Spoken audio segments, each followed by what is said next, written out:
Happy Saturday, guys. Hey, thanks for checking out the stream today. I appreciate it. Today we're going to be flying the TorqueSim SR22 X-Plane 11 with the G2, something that I've been working on, getting fixed for quite some time. I've actually had some issues with validation of the 1.1 release for this plane from TorqueSim, which fixes a lot of stuff and adds some capabilities. And thanks to Cooper at TorqueSim for helping me sort that out. I had some issues with the way X-Plane was actually installed. The X-Plane folder was set up as a read-only file, which was causing, for some reason, the license validation not to work. Anyway, long story short, got it working and now able to fly one of my favorite GA planes in X-Plane 11. So very, very happy about that. And we're going to be taking it to a couple of different areas. Alan, good morning. How you doing today? I'm going to show you the configuration, some of the things I found. One thing you want to be aware of with this plane, it uses very high-res textures. So it's going to put some tax on your GPU and CPU. You have to be aware of that.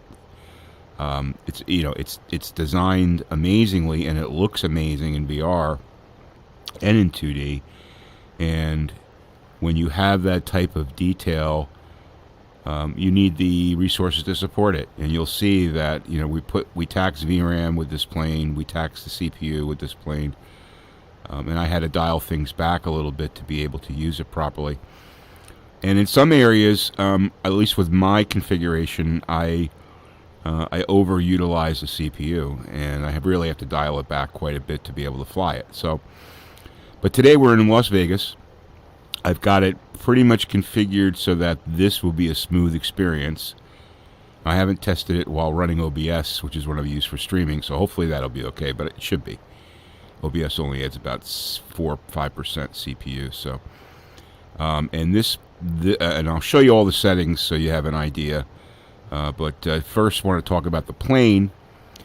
It's been around for, I would say, at least 6 months. They're on their second, well, they're on their 1.1 version where they fixed up some stuff and added some enhancements, some of which we'll see today. It comes in, I have the SR22 version, which comes in a turbo version and a normally aspirated version, which is what I'm flying, what I prefer to fly today and what I usually fly, and that's what you're seeing here. A bunch of different liveries available. Still haven't designed one for our VR aviation group, but it's really a cool plane. So let's get inside it. So here we go. If you haven't seen this cockpit, it's amazing. The detail, and I will tell you that the detail in the G2 is phenomenal. Just the shimmer and reflection off the padding on top of the panel, what I'm referring to up here, is so realistic. It's really kind of mind-blowing. I got you guys in the chat right there. Hey, good morning. So basically, I don't think there isn't a better modeled SR22 available in any flight simulator than this plane. This is the standard. If you want to fly a study level SR22, and by no means am I an expert on flying this plane in real life, obviously. This is all, my love for the design of this plane and safety, etc. But this, every single button, every single switch, everything functions on this plane. Very similar to the way it would in the real thing. In fact, you could find videos on YouTube of real SR22 pilots that'll take you through this plane in detail. I fly it as a novice. You see, I already have it running. There is checklists and stuff to get it started. Here's your management screen, your engine management screen, which is highly detailed as it would be in the real thing. Pretty wild. For a long time I flew the V-Flight Air SR20, which was a cool plane, but you don't get anywhere near the study level detail that you do with this plane. And these guys actually just came out with an SR20 available as well. I'm not sure the price of that. I do know the price of this. It's $54.99 or so, $55, and you get those two versions of the plane. You can find out more on their website. I'll show you that in a second. But I just love the detail of this. It's got synthetic vision. When you're landing at airports that have approach, approach within this, I guess the approach rectangles within the, I don't know what they call them, within this is synthetic vision. They show up. You'll see that probably when we land back, when we do a little lap here around Las Vegas, McCarran. Really, really realistic. Pretty wild, right?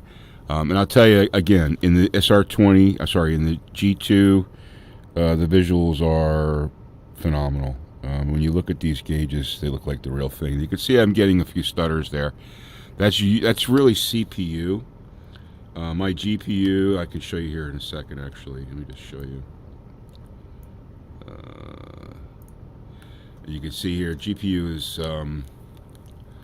running pretty solid here at 62%. GPU at 80%, 72%. That's also CPU.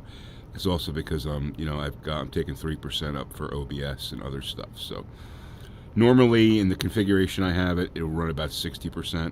But sometimes you'll jump up depending on what's going on your machine. So I'm using an i7-6700, which is a 4-core. I would, if you've got an 8-core, you shouldn't have any issues with this plane.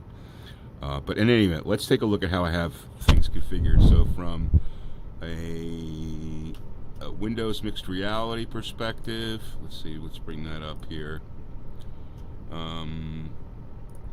So we've got it on high, 4320 by 2160. I used a max calibration for IPD, and we're using 90 Hertz. Okay, so that's pretty much that configuration. If you go to Steam VR, settings I have here are 100% on the per eye on the base Steam VR settings, but if you look at the per application, I've got it at 70. You can bring this down or up, but I find that 70 is just about right for this plane, depending on where you are. I mean, if you were flying near water, you could probably bring this up to like 80%, maybe even 100, like somewhere like Key West or the Bahamas where there's not a lot of structure. But if you're flying an X-plane where you have a lot of structure, I'm finding that with my combination, 70% seems to be the sweet spot, right? And you can see I've got super sampling, filtering on, overlay rendering high, and actually in the per eye, smoothing enabled, right? And I've got legacy reprojection mode off. A lot of people ask me about that. Not sure what that does. Haven't had time to experiment with it, so I leave it off since I don't know, right? Anyway, so that's the configuration there, and if you look at the configuration for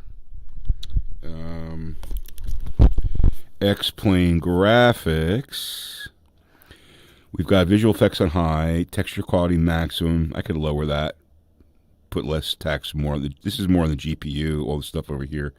Anti-aliasing 2x, Anesiotropic at 16, world objects at medium. I could lower that. That will have an effect on the CPU.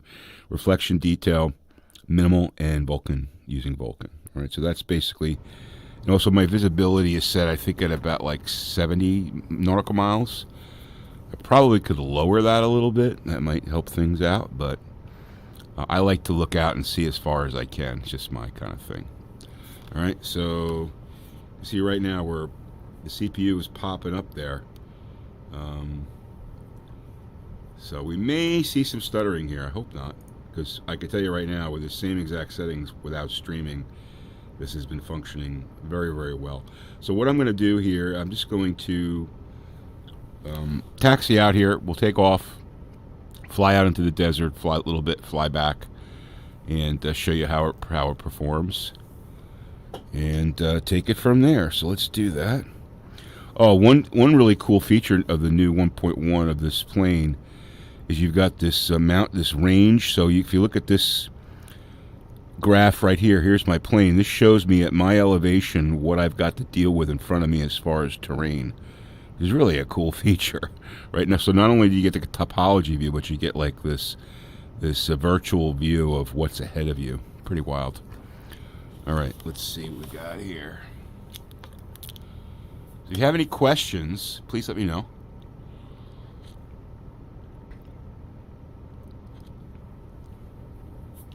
And I also just, you guys probably may or may not have noticed, but VRAM is like at 10.2 gigabytes. So really eating up the VRAM with this plane. Like I said, this is a highly textured plane, so you have to expect that.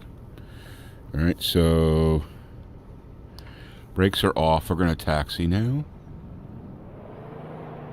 All right, we're looking pretty smooth here. We're here down at the southern end of the airport, so I'm just going to taxi out here, get on a runway.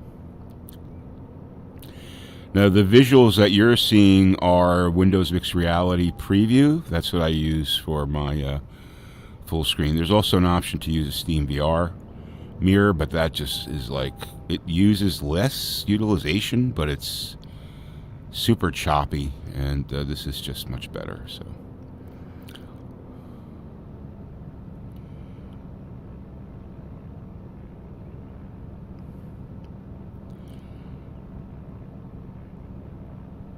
I will tell you that, I mean, I'm not getting any major frame stuttering. It's as smooth as it can be, considering, you know, I'm trying to push the resolution so I have a good experience.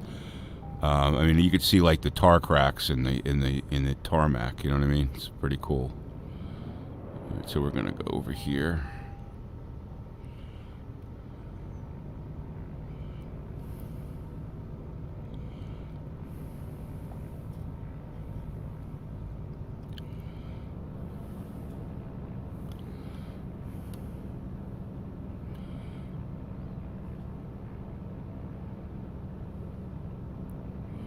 Let's set our flaps to take off, and we're going to full throttle.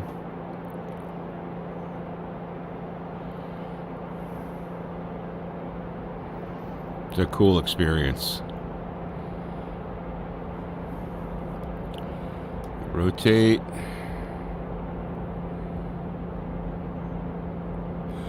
I mean, I'm getting a little bit of frame inconsistency, but for the most part, it's pretty smooth.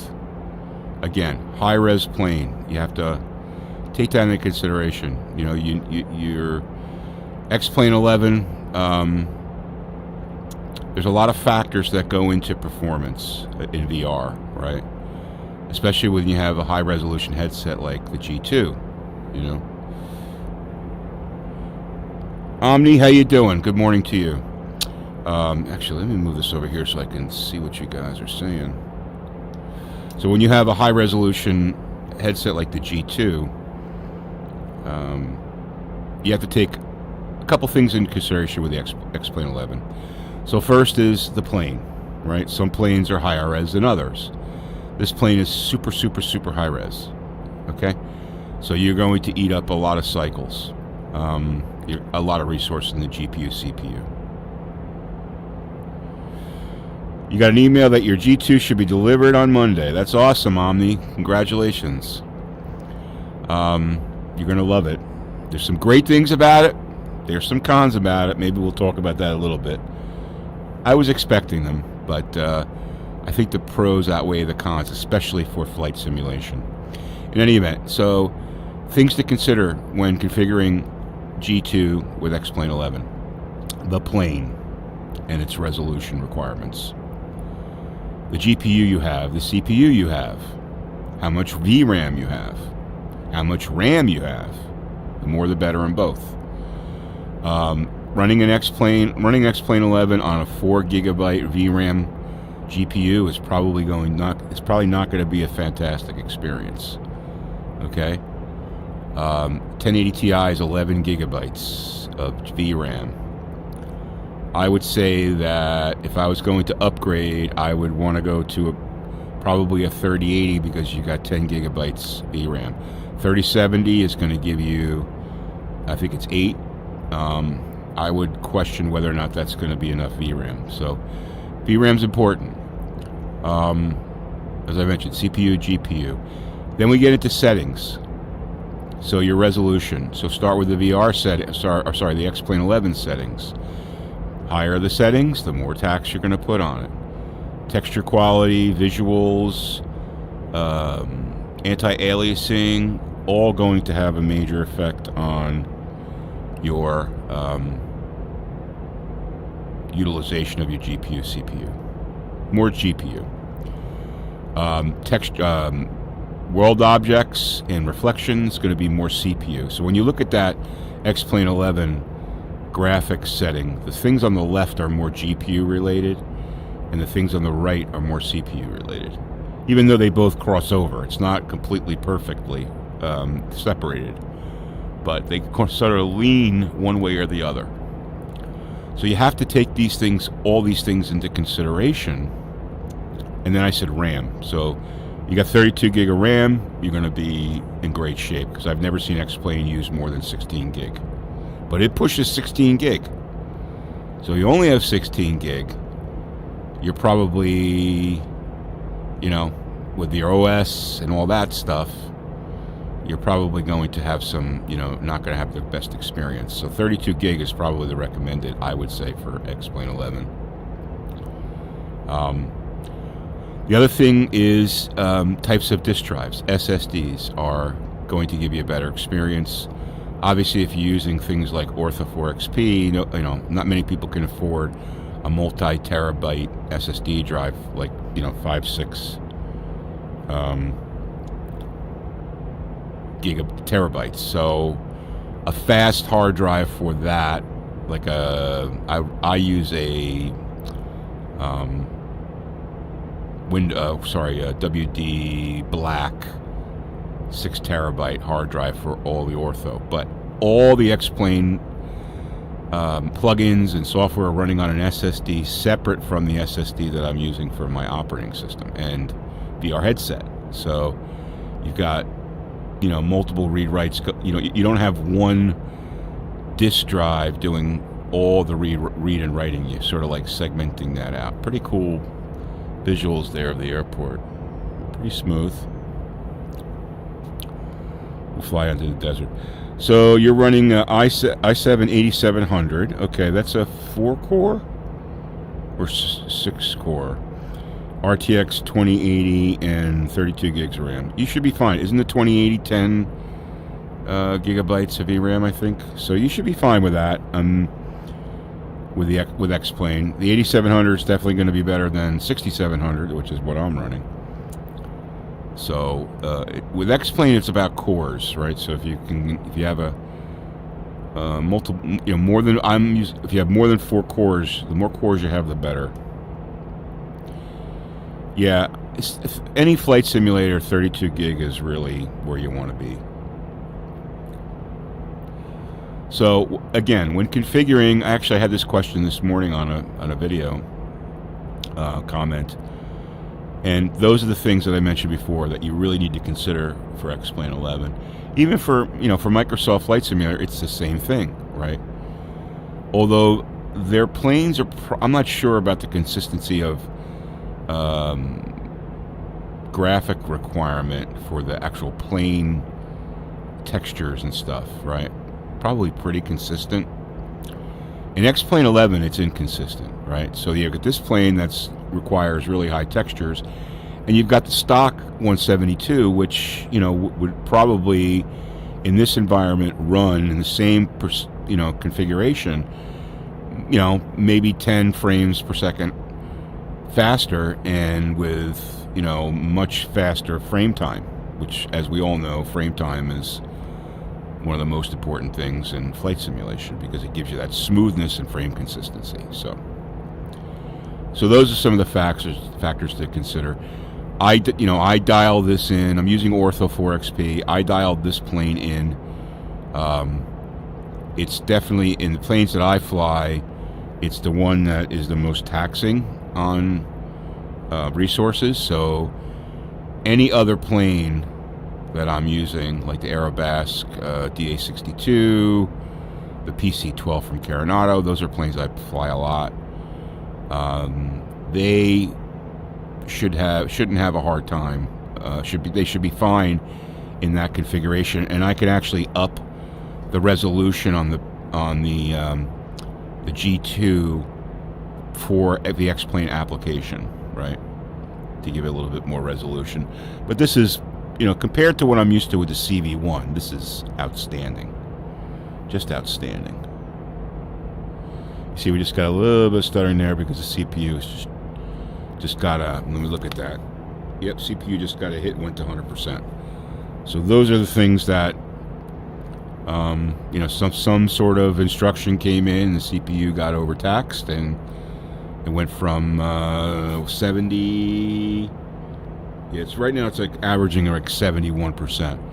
So it went from 71% and popped up to 100%, and at that point we got some frame stuttering.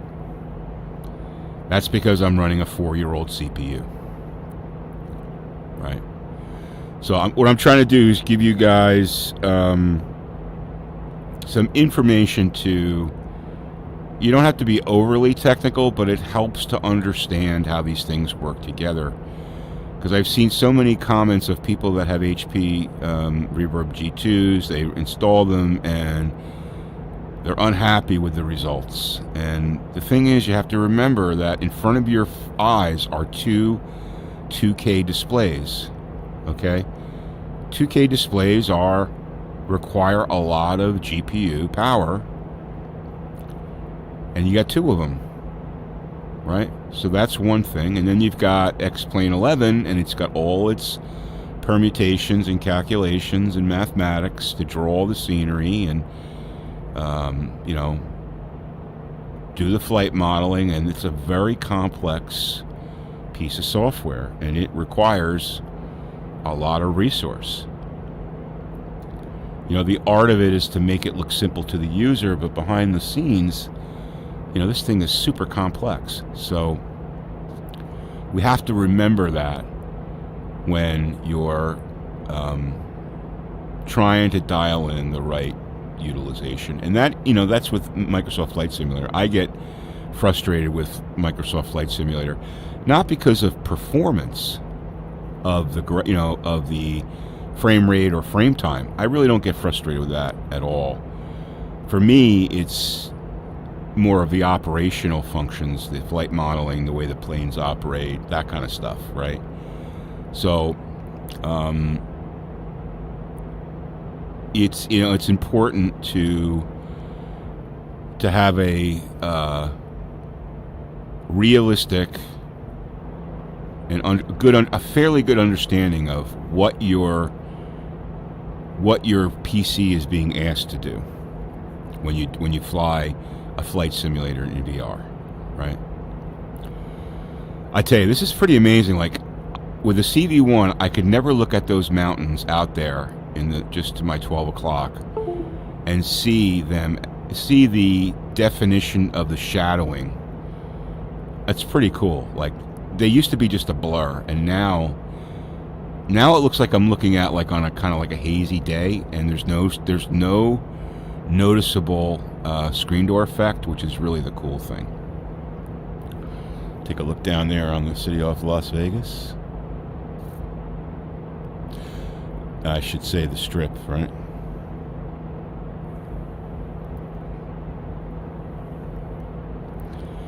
See, I kept my flaps on here just so we could fly kind of slow. But I'm just going to fly out here a little bit by the mountains, and actually, as you get away from, you know, it's X-Plane 11, so as you get away from the structures, you're going to start to see better frame time, better frame rate, better performance. You know, it's like when you're flying this plane, we're going to go to Key West next. We'll fly around Key West.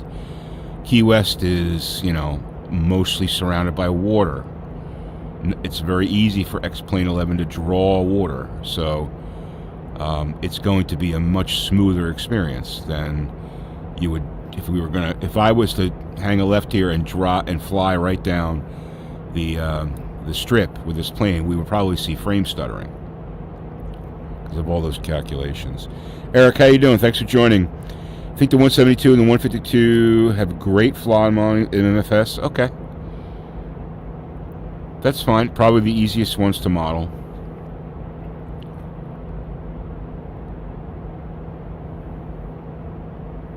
You know, there's some planes that are good, there's some planes that are pretty bad. But I'm not here to rank on MFS today. But this plane is amazing. If you are into GA planes and X-Plane 11, I highly recommend this TorqueSim 172. The TorqueSim SR22. Not only is it a great plane, but their support's awesome. If you have a problem, they're going to get back to you, and they're going to help you with it, you know. And they're trying to improve this constantly to make it even better. But it really gives you a great, you know, study level experience if you want a GA plane to fly. So we're at 4,500 feet here. I'm just going to fly out to the mountains a little bit.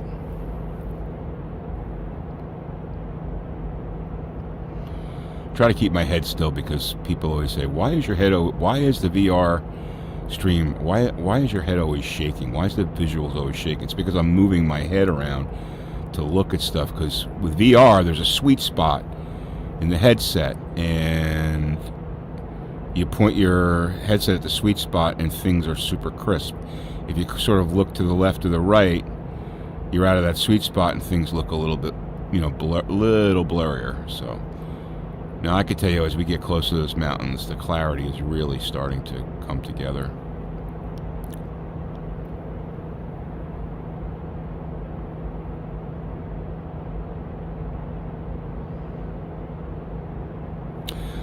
How many rendering do I have on the G2? I just got my G2 and they're experimenting. So, hey Eric, when I started the stream, I talked about the configuration. So, I've got SteamVR at 100%, and I've got the per application settings for X-Plane 11 at 70% for this particular plane in this particular terrain. That's probably the baseline that I use for this plane. So it's 100% and 70 for the in-app with smoothing enabled.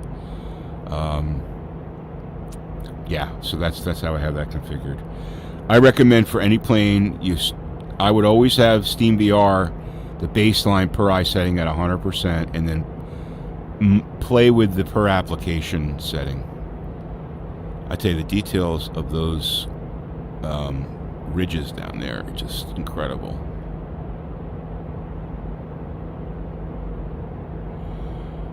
It really feels as close to being on a sightseeing tour in VR that I've ever been using this headset. It's pretty cool. And I'm at 70%.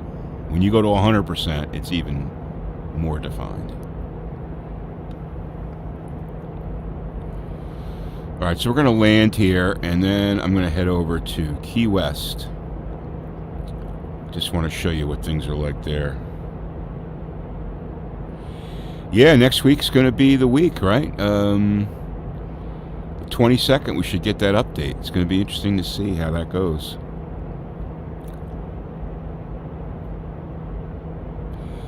The reports are pretty good. One thing to know is that VR controllers are not going to be working out of the gate. You're going to have to use their version of a VR mouse. Anxious to see what that's going to be like. I don't view that as a huge hindrance, because for flight simulators, you really don't use your controllers all that much. And if the mouse implementation is good, I'm fine with that. I'm not wild about X-Plane's VR mouse implementation. It sort of gives me a headache, or I should say, makes me a little bit cross-eyed. But I'm hoping that their implementation is better. I hear it is. Talking to a few people, so yeah, so that should be pretty cool. Looking forward to that, and we'll definitely be trying that out with the G2. I want to see if I can still run. I run Ultra in 2D at 1080p. Going to take a little bit to figure out, you know, how much the old 1080 Ti can handle, you know. Triple, how you doing? Thanks for joining the stream. Appreciate it. You heard some reports that X-Plane's VR mouse can cause quite a bit of Yeah, in terms of FPS, yes. Yes, I have experienced that. It's not, I mean, it's not a massive amount, but definitely affects it. I don't like, you'll never see me using that mouse unless I have to. I just don't, I find, you know, like I said, it makes me a little cross-eyed. All right, we're going to come in here. We're going to land here.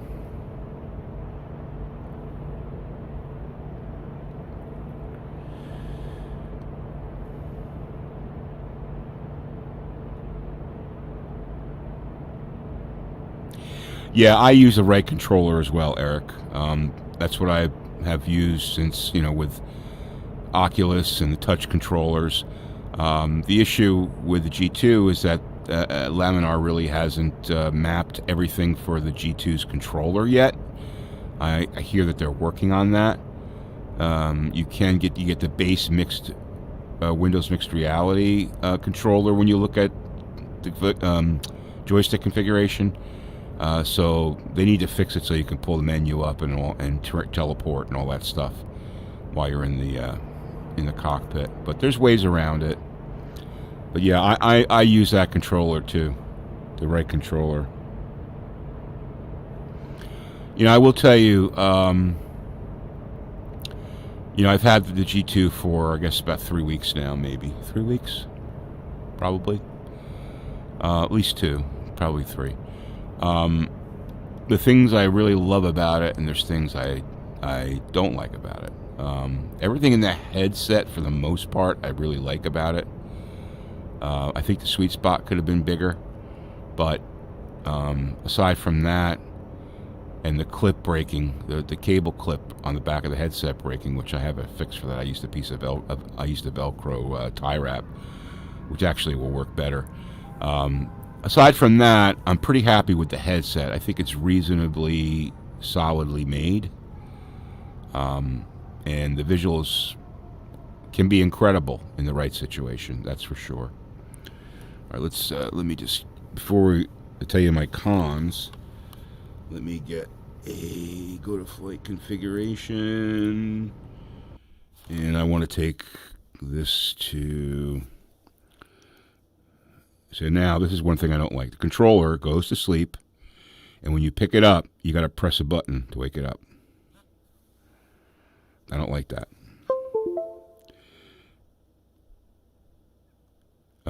Key West. Oops.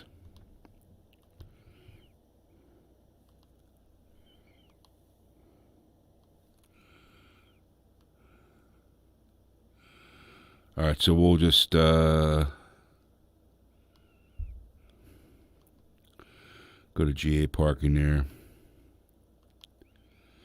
Yeah, I'm skipping the cold start so we could just fly the plane. This will take a little bit. This plane does take a while to load, so it's going to take a little bit of time to load here. Let's see. So yeah, so that the controllers. I think the controllers. I'm going to be honest with you. I think HP and whomever they worked with to design this, they cut corners on the controllers. They had some really good examples, at least one really good example, that if they followed it closely, they could have built a really good next generation controller. And if it was $100 more, I would have paid it. I think most people would have paid it. Well, there we are. Or Key West, and you can see here, it takes a little time for this plane to you can see, you guys look at the CPU, it's 100%. It takes a little time for all the graphics to load and everything to get set up, so you just got to give it a little time, and then you'll see the CPU drop down. Don't make a liar out of me. Don't make a liar out of me.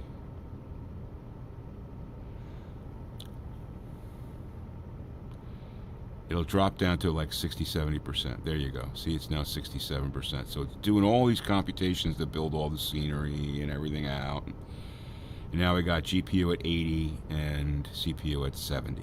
And you can see VRAM, which is this dedicated GPU memory, is at 10 gigabytes, which is quite a bit, right? So you gotta, with this plane, you got to be a little patient while things get loaded. Do you have problems with X-Plane 11 or crashing your desktop when you use it with a G2? Nope, I haven't had any problems like that. No, I haven't had any problems like that, Eric, at all. Knock on wood, I haven't had one crash to desktop with X-Plane 11 using the G2. Alright, so now if you look at this, we're at 30 frames per second, okay? Which is perfect. That's where you want to be. And frame time is just about 0.32. You can get below 0.3, that's good, really good. But frame time is fine. You'll see the flight here will be pretty solid. So just to finish with the controllers, I think that this is an area where they cut corners, and I think the haptic feedback motor that's in there feels like it's cheap, like it's not as subtle as the, my basis is of comparison is going to always be the touch controllers. It doesn't have like the haptic by but when you touch the keys or touch the top of the joystick or touch the pointer button, doesn't have that what's that, I forget the word for it. Basically being, when you touch it, it actually gives you two I can't remember the word for it. Tactile response, I guess. Is that what it is? Doesn't have that, right? So it's either it's either on or off, the buttons, the palm button and the pointer button. The joystick button is not rubberized it's not rubberized. It's adaptive touch. Thank you. Yes, that's what I'm talking about. It doesn't have adaptive touch. Thanks, Eric. That's a disappointment, because there's some things that you used to do in X-Plane 11 that was used for. The joystick button is not rubberized, it's plastic. I mean, it's fine, but it's having it rubberized would be better. Okay, the buttons are in a pretty good place. I think they took some design creativity from Oculus on that, so that's fine. But the overall feel, like the battery cover, doesn't fit on flush. I mean, and that's probably really nitpicking. But overall, these controllers are, I don't want to say they're garbage, but I would say that if the Oculus Touch controllers are, let's say, a 9, okay, 8.5, let's call them an 8.5. These are like a 6. You get the job done, but you can tell they're cheap. That's the way I would describe it. I'm up for if someone made a better third-party controller that had adaptive touch and all the things that I'm used to with the touch controllers, I would be actually up for replacing these. It's the weak point of this headset in a combination. As far as the tracking goes, for flight simulation, I haven't had any issues with the inside-out tracking with this headset. It works fine wherever I need to move it, okay? I could see, though, and I've read that people have problems with more action games like Beat Saber and stuff like that. It's a little different, right? Because your hands are moving a lot, or like gun games when you're putting one controller in front of the other. I've heard that there's some issues with tracking there. But for flight simulation, I mean, we're not using these things a lot in flight simulation, so it's a great use case. Flight simulation is a great use case for this headset. Let's put it that way. The controllers, they could be better. Let's see. Agree with the controllers. If the G2 had Oculus Touch control. Oh, yeah, it would be awesome. Yeah, they're the benchmark for me as well, Chippy. Yeah, I would pay extra as well. I totally agree with that. Yeah, I just kind of noticed that the other day. Like, I was rubbing my finger, like, why is that sticking out like that? Why is that sticking out? And it's like, it's not going to cut you. It's not sharp, but it's like, that's such a poor design. Like, some engineer said, oh, that's okay. Seriously? Really? In this day and age? Come on.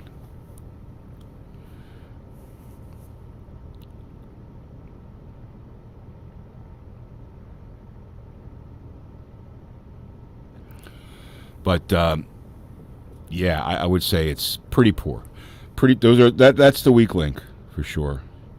All right, let's, I want to just, let's do some flight here. Let's see, okay. Ooh, still getting to this differential steering. You see very smooth. Again, remember where we are. We're at Key West, surrounded, oh, come on, man. Surrounded by water, right? So the experience is going to be great. You know, if you're flying this plane in Hawaii, your experience is going to be great. If you're flying this plane in the Northeast, around New York, you better turn your settings down. You better turn your settings down. Unless you're running a 3090 or a 3080, that will probably be okay. And you've got a 8-core or a 10-core CPU. You should be okay there. But with my combination, which I think a lot of people have, because we're sort of like in an upgrade phase now. At least I am.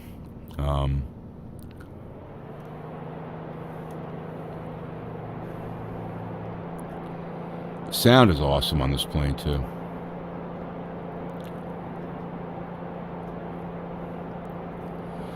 Alright, so this is super smooth.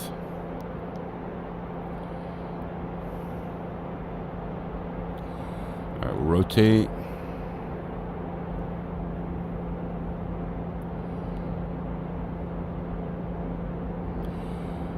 Excellent experience right here. Again, all this water.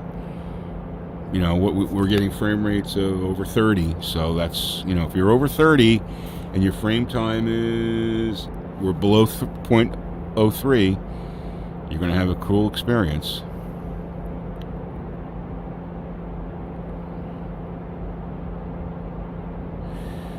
Yeah, Chippy, I think it's going to be interesting to see. With my combination, I can run FS 2020 at almost hot ultra settings, a few things dialed back, without any problem.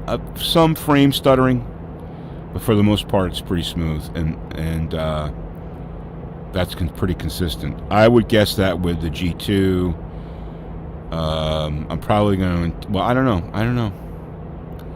I'm not going to make a guess because I really don't know.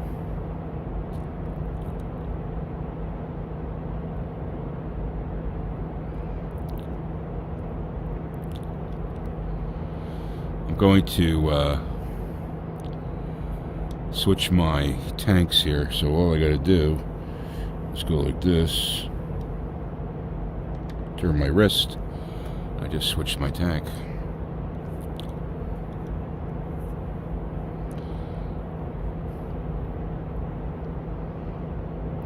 So you can see, flying over water, we're getting above 33 frames per second, still below 0.03 frame time. CPU utilization is at 72, GPU is at 80, and we're using 10 gigabytes of VRAM.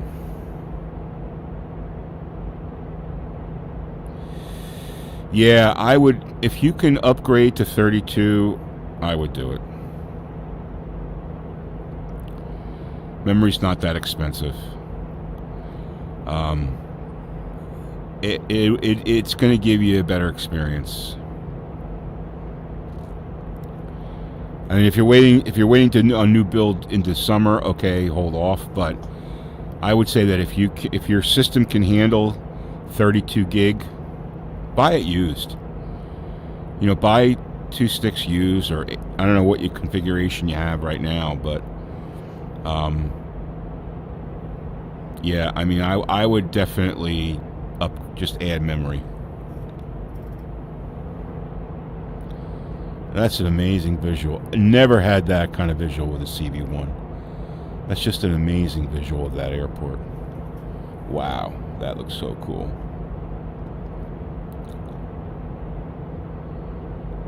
Holy crap, that's so clear.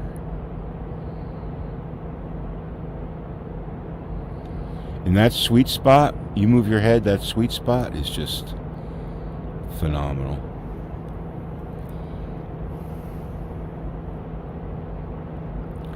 Hey Eric, yeah, so you did buy a Quest 2, really impressed by the visuals, using it streaming wireless games from the PC. Yeah, that's cool. I just can't do it, dude. You've seen my comments in the group on Facebook and their policy. I just, you know, I love the Oculus. I love the Oculus CV1. Obviously, it's outdated, and I sold a large portion of it. I kept the headset. I sold everything else off. Got a decent amount of money for it too, but with this whole idea of tying your headset and your software library to your reputation on your Facebook reputation, I mean, there is something that is really wrong with that.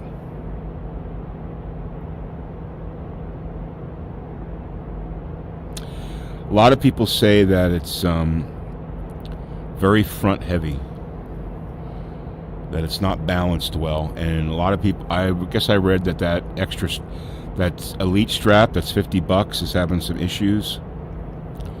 So I don't know. My thoughts are, if you can only afford one PC based headset, I would get a I would get a Reverb G2 if you've got the power for it. If you want the ability to have the mobility and you're not worried about Facebook, knowing everything you do in VR and advertising to you in VR and all that stuff, that's fine. Go for it. It's up to you. People have to make their own decisions. I'm not going to make people's decision for them. My decision is, I don't like the fact that I have to live by Facebook's terms of service to use a piece of hardware that I bought. Now, I know that may sound hypocritical because I have to live by Apple's terms of service, but that's different. The difference is, it's not a community that I can get banned from. Okay? Apple's not going to ban me from being an Apple customer. Right?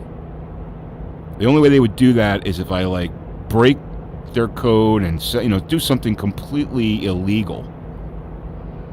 So it's not apples to apples. And I get that argument. Well, you have an iPhone and you sign that to terms of service. It's not apples to apples. Facebook is not an operating system. Facebook is a free social media community. Okay. And they have administrators who have a say over your whether or not you can use it, right? Based upon your behavior, okay?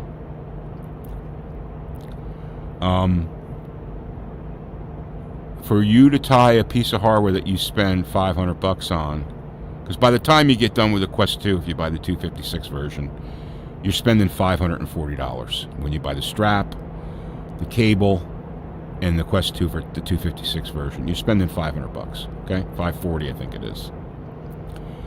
And then to tie all of your software, all of the software that you buy to how you behave in social media, I have a problem with that.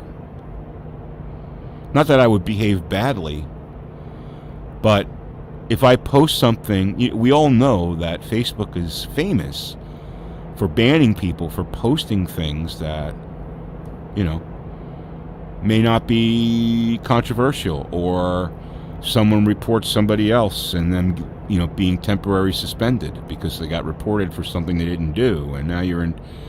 So you're gonna spend $540 on a headset, and then you're gonna spend hundreds of dollars on software, and then you know, have the possibility of all that being in jeopardy because of the terms of service of a free platform that has nothing to do with your VR headset. I don't know. To me, that is messed up. People getting banned for simply never having used their Facebook accounts. Yeah. Exactly. I don't know. Like I said, if the Quest 2 wasn't tied, I would probably buy one. If it wasn't tied to your Facebook account, I would buy one. I'd own one right now. In fact, when they first announced it, and I looked at the specs, I almost canceled the pre-order for this, the G2. And I talked about it on a stream. I went through an analysis to see whether it made sense, because I said, geez, I can get this 256 version for like $400 and da-da-da-da-da. And then when I realized you got to buy the cable and you need the Elite strap, and it all adds up to $540, and this thing is $599. Okay, so for $60 more, I get higher resolution, you know, better functionality, etc., etc. Then I stuck with it. But what really blew me away was, and really blew me off getting a G2, was this whole issue of tying to their terms of service. So some people don't see that as a problem. Okay, I do. I see it as a problem. For me, I see it's a problem for me. It may not be a problem for everybody else, and that's fine, or someone else. But for me, it's a problem. I don't want them knowing how I use VR. I don't want them knowing what software I use in VR. Okay? I don't want them tying me to other people that are using VR, or tying my habits and advertising to me based on my habits, or selling my data to other people, or putting feeding me clever VR advertisements down the road with, God knows what they're going to do. You ever watch the movie Social Dilemma on Netflix? Watch that movie and then tell me if you're cool with the way the Quest 2 is set up as far as accepting terms of service. Social Dilemma. Anyway, enough on that. So I hear it's a great headset, though, so it's a shame, because I would really like to own one and try one. I just can't do it.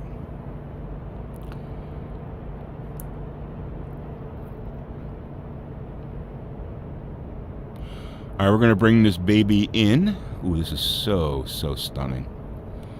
Man, that sweet spot, it is so amazing.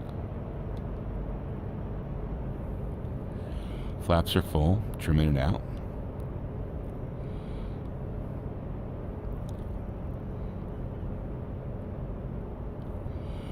Yeah, some people have that problem. I tell you, I think that would be a problem for me. I would say that that sound was, if you heard that sound, that was my controller shutting down.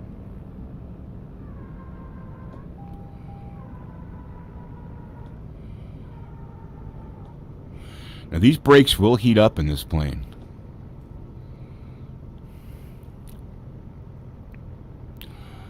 All right, we'll go to, we're going to go someplace else now. So that was the flight around the water.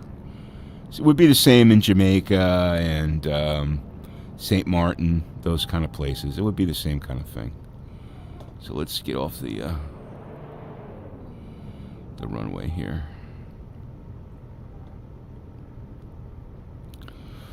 Now I want to take you to a place I've never been to with this plane in this configuration. We're going to see what happens. I'm going to take us to San Diego. K-San, pretty big airport near the water, but we'll see how it operates there. Usually operates pretty well. Let's see. Yours is for sale because you can't wear it for more than 20 minutes at a time. Yeah, I would say that would probably be a problem for me. Mark, hey, how you doing, Mark? Thanks for joining the stream. Appreciate it. Quest 2 Facebook could even change the terms. Yeah, exactly. They could change the terms, exactly. They can know the type and part, guide, chick you look or looking. Exactly. It's absolutely. How close you get to them, what you say to them, how many times you look at them, what areas of their body you're looking at. You know, I mean, based upon where the headset is. It's really crazy. Yeah, I can't do that, Eric, because I don't have Europe loaded in X-Plane 11 because I try to conserve SSD space. I only have North and South America. I wish I could do that. It's a shame because the wireless streaming through virtual desktop is great. Yes, I heard it's really great.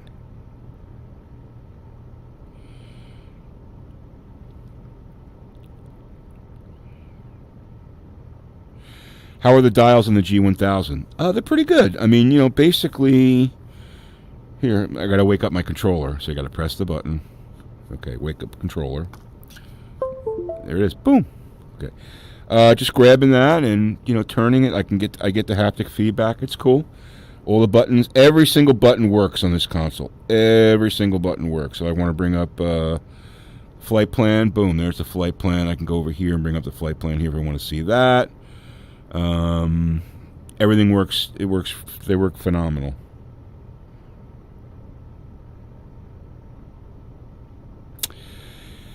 The TBM. Oh, so all right. So you tried the TBM. Now, did you? I'm questioning. Question for you. What CPU GPU you're running, Mark?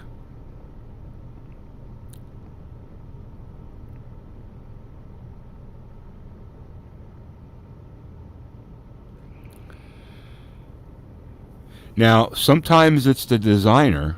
Okay.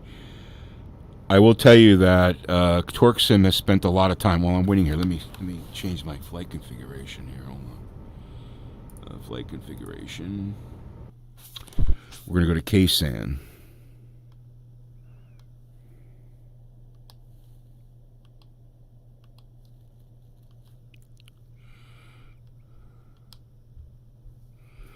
And let's see, let's go to G8.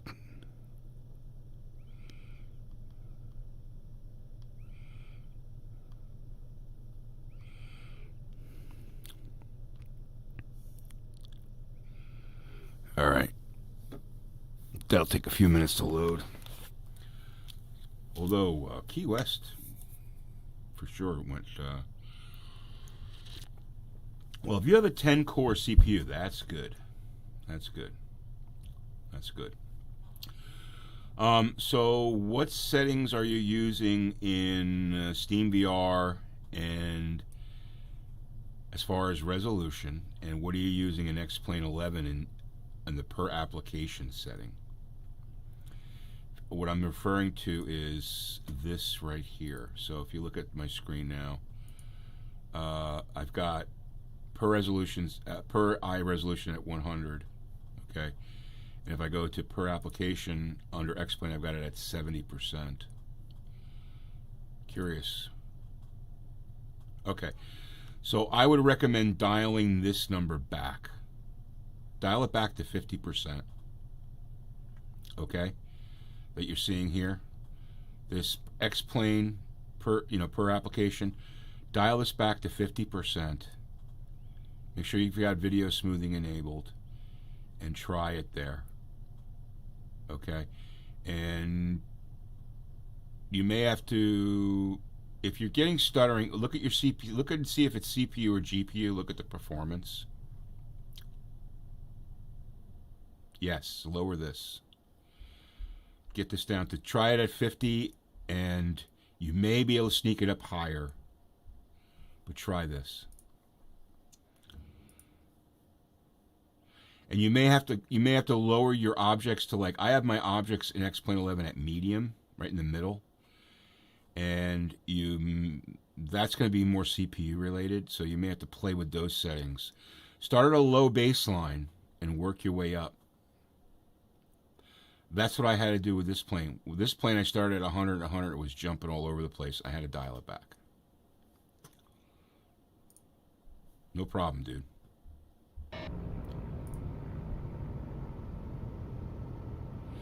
Yes, anti-aliasing, don't go above like 2x. It's a huge hit.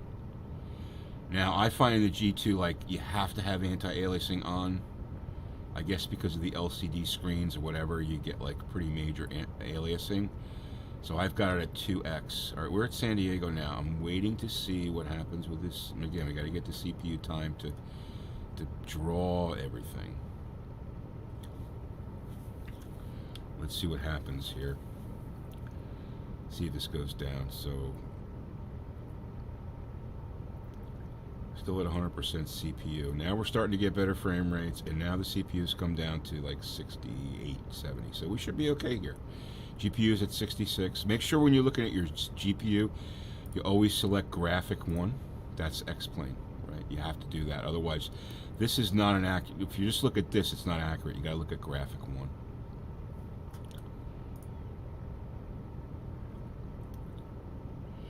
Does Windows Mixed Reality crash when you do anything with Mixed Reality Portal or desktop? If you Alt-Tab over the browser, it just CDTs. No, I haven't had any problems like that. I turned off that Alt Y thing that gives you the cursor. I turned that off.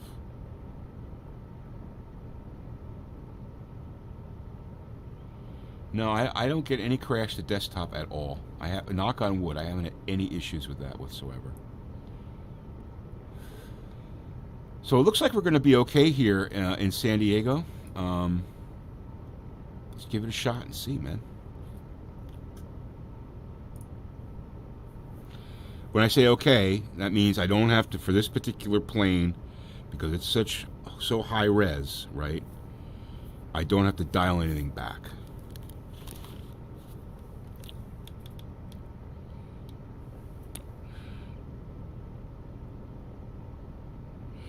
How do you turn off the Alt-Y? Oh, okay, let me show you that. I'm starting to get some frame stuttering there, so I'm hoping this is going to be okay. It might not be. All right, so if we go on under Windows Mixed Reality settings, you can see right here, this down here, input switching, set it to manually switch using Windows logo key. I have it. It came configured as automatic.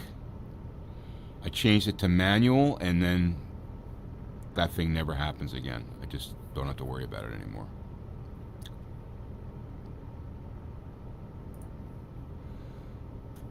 Okay.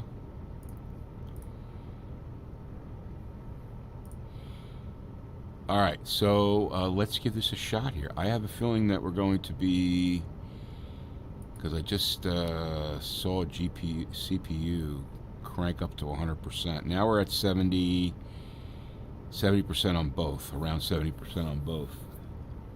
And VRAM is still below 10 gigs, so we should be okay. Give it a shot here and see what happens. It's a little jumpy.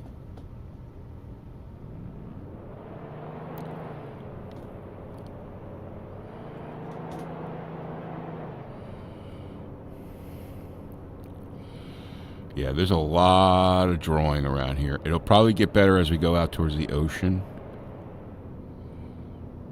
Yeah, this is going to be one where I would want to lower my resolution. Because as you can see, anytime you see the frame stuttering like that, in this case, it's CPU.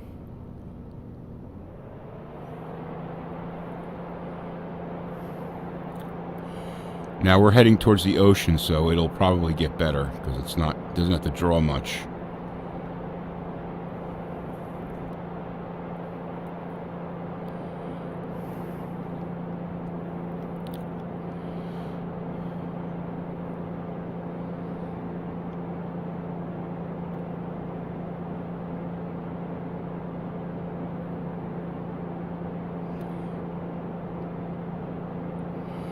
Yeah, so this is going to require a little downsizing, if you will, of your settings. Because I can see that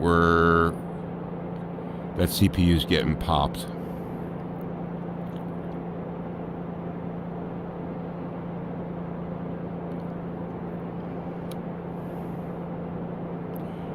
But getting better as we go out towards the ocean.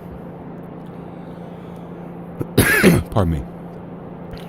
But you can see every once in a while I'm getting those jagged frames. That's just CPU hitting 100%. You can look at I'll show you. You can see the CPU right here. See the cores are just cranking. Look at that.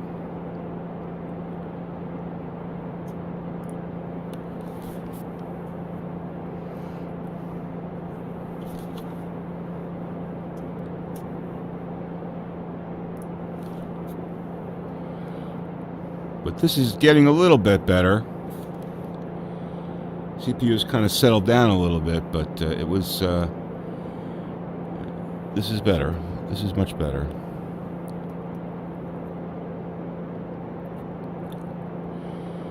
But to fly in this area, I would probably want to dial this back to like 50% in the in SteamVR for the application.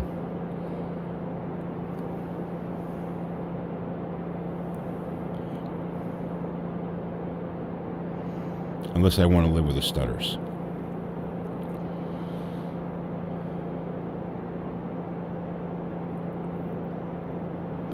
So the lesson is, don't get frustrated with the plane, right? Because the plane, you know, the developers are trying, like the TBM 900 is an amazing plane, right? It's got amazing textures. This plane has amazing textures. It starts with a Q. Quest. The Quest, I forget the name of the plane. That's an amazing plane. It's got great textures. There's a tax to pay for having those amazing textures, right? So, and that tax is on your utilization. If you're sitting there with an i7-10700 and a 3080, you're not going to have any problems, okay? But if you're like me and you've got a 3-year-old system, 4-year-old system, haven't upgraded yet, and you're trying to make everything run, you're going to have to take some. You're going to have to make some compromises. You know, just the nature of the beast. I would love to have a system where I didn't have to make any compromises. I could just ultra everything out and fly. That's what I'd like to get to. I'm planning on upgrading my PC. Unfortunately, I have it all mapped out what I'm going to do, but I have to hold back now because I'm having some challenges on the job front. I guess at a high level, my company's getting acquired, and what I thought was going to be an amazing, life-changing event financially has turned out to be a positive life-changing event, has turned out to be a drastically negative life-changing event financially, which is awful. So I've got I'm basically at I'm tightening up budgets for the next few months, so I'm not able to spend $1,000 that I need to spend to upgrade my PC. I'll get to it eventually. The plan is to go to a i7-10700 on a Z490 board, and eventually get a 3080. And I was thinking about the 3070, but I think it makes sense to get a 3080 because of the VRAM. You get 10 gigabytes of VRAM in that 3080. I think it's 10. And I think you want to have as much VRAM as you can for flight simulation. So hopefully soon I'll be able to shell out the bucks I need to start that upgrade. I know what I want to do. I know what I want to get. But unfortunately, I got to hold off for financial reasons. So they are available. They're just, I mean, well, I should say it's released. It's just they're backlogged because they were bought up by all the bots. Hopefully, I would say, I don't know. Hopefully we'll start to see them January, February. You know, I'm sure NVIDIA wants to make as many of them as they can. But see, right now we're getting, this is a great experience here. So because we don't have a lot of structure, it's mostly water, and you know, this is a good experience. But where we were in San Diego, there's a lot of buildings. It's an issue. Yeah. Well, some people have them already. It's not even pre-orders. It's orders. It's not pre-orders because it's released. It's already, you know, it's just companies getting stock. You know, I was going to buy I'm actually glad because I was going to buy a 3060 Ti, and I didn't get one the day it was released, and I'm glad I didn't because it's not the right choice for flight simulation, in my opinion. I would say that if you're going to buy one, save your money until you can afford a 3080. If you're thinking about a 3070, save your money until you can afford a 3080. That's my advice. The VRAM alone, I think it's only 10 gigabytes difference, but that makes a difference. That makes a difference. This is pretty phenomenal right here. So this is a great experience flying up the Southern California coast here. Trying to see if we've come across an airport that we could just land at. Should be coming. There's one up there. We'll fly a little further. Let's go outside the plane. I haven't done that yet.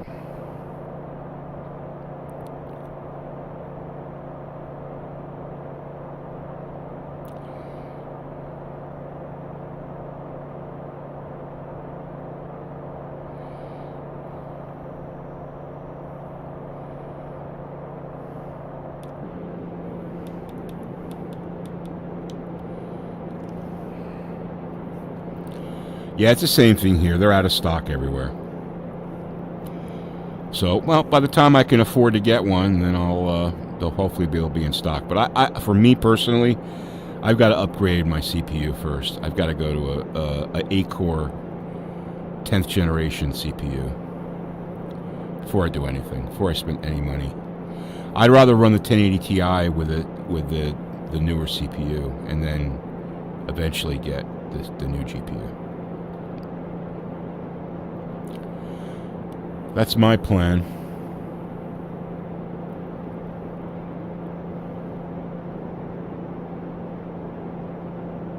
Hey guys, if you haven't subscribed to the channel, please do. Hit the like button too if you'd like. That helps get visibility on the gets visibility on the video, and the advertising dollars, the Google, the YouTube ads that run on my videos certainly help out. So if you'd subscribe and hit that like button, that's much appreciated. Yeah, this is a cool experience here, man. This is like, I mean, listen, it's not real, but it is so much better than the CV1. A lot better. Immersive. Being able to pick out the specifics, like of those buildings right down there by the nose of the plane. Here we're getting into a little stuttering. Do we have Oceano coming up here? Because I'd like to land at Oceano. That sure looks like. Maybe it's further up the coast. Let's take a look at nearest airports here.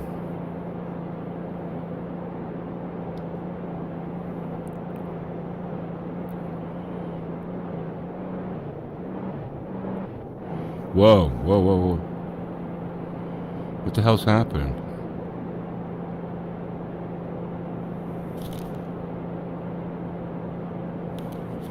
The CPU is like, we're cranking on the CPU here.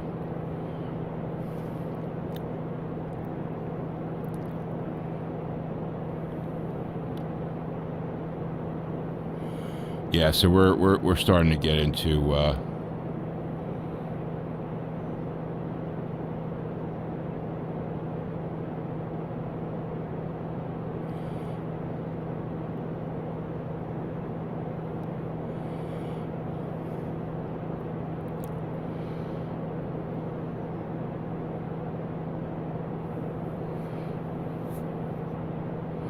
yeah, this is all CPU, overtaxing the CPU here. What you're seeing, which is something that's going to happen. Again, it's to be expected because we probably just changed scenery there. The ortho scenery loaded in, and that's going to take some time. I just want to see what airports are near here.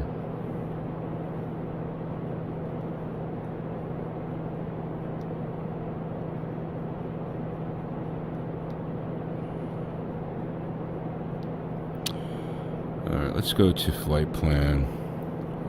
I'm going to go to menu. I'm going to go to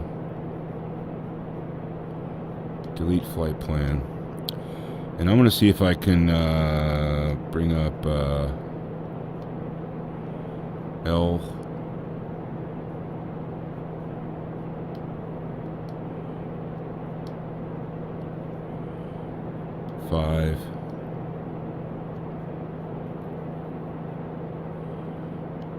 I want to see how far we are from Oceano, one of my favorite places to land. Enter. Oh, we're 193 miles away. We're not going to get there. That's going to take us some time. All right, let's find an airport nearby here. Well, there's a small little airfield. We need something bigger than that.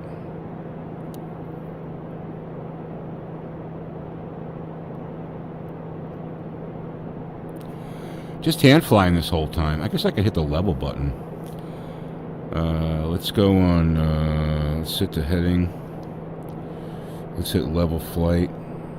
And that'll hold the plane at level. Love that button. And then we're going to go to heading. And we'll just hold this heading. Let autopilot fly the plane a little bit.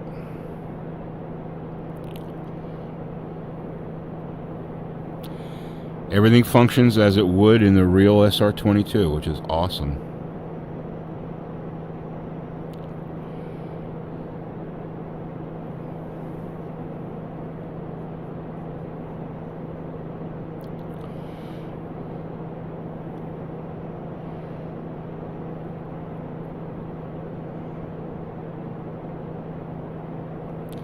All right, let's go to nearest airport again.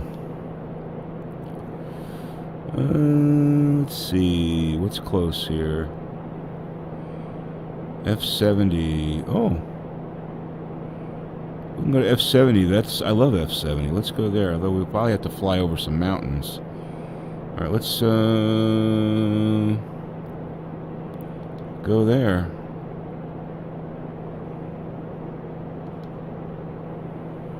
Nav.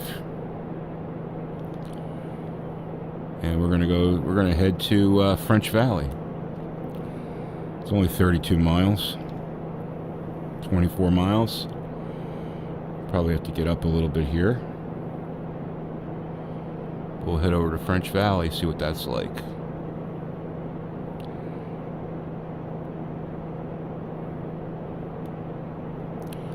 All right, so now I can look here and see that we're gonna have to get above. We probably want to be at 3,500 feet.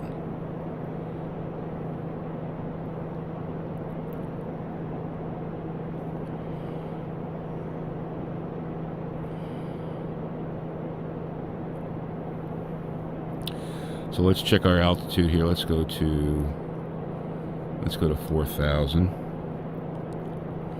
Such a handy feature, right? Right there. Actually, we can go to 3,500.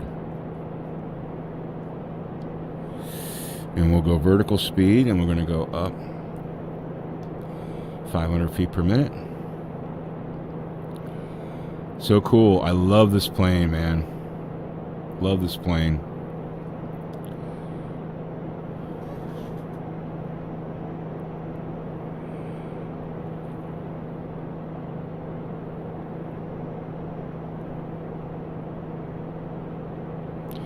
So we could probably go a little high, a little faster.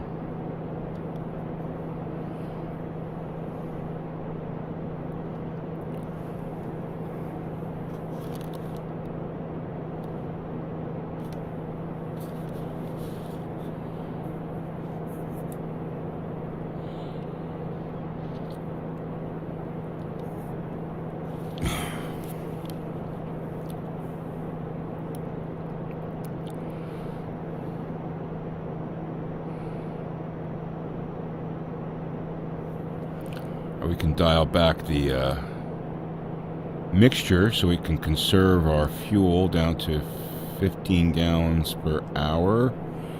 I want to switch my tank over here because you can see my tanks are starting to get unbalanced, so turn my wrist.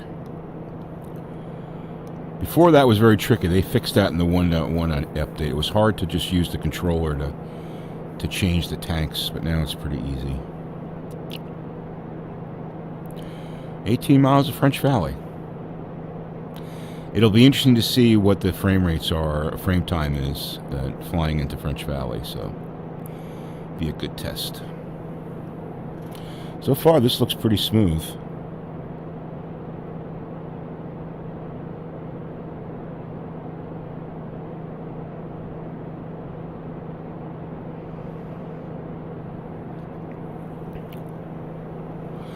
One thing to keep in mind too is I use a plugin, or I guess it's a plugin, called Zap Trees, and that gets rid of every tree in X-Plane 11 except those that are modeled in custom airports or scenery.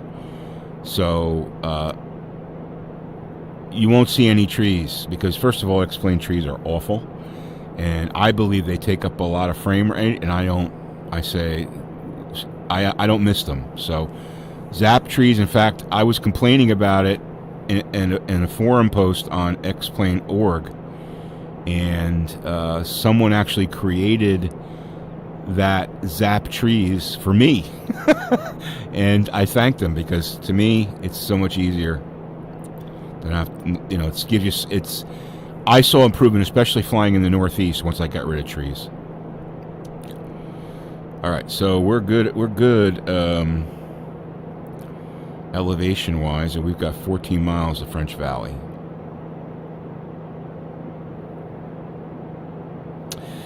Go Fly Sim, how you doing? Thanks for joining, appreciate it.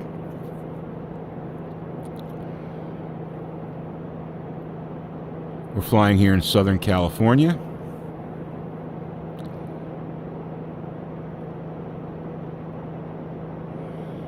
We see we've got the engine pretty much optimized here.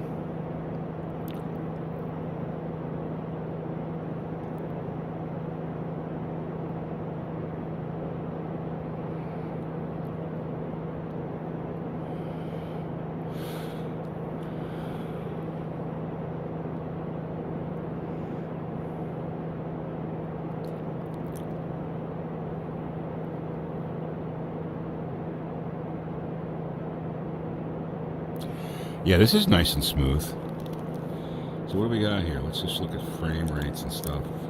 So we're at 26, 27. Frame time is just about high 3s, low 4s. CPU 70, GPU 64. VRAM at 10 gigabytes. So this is very smooth. This is a smooth experience. Yep, 27 frames per second.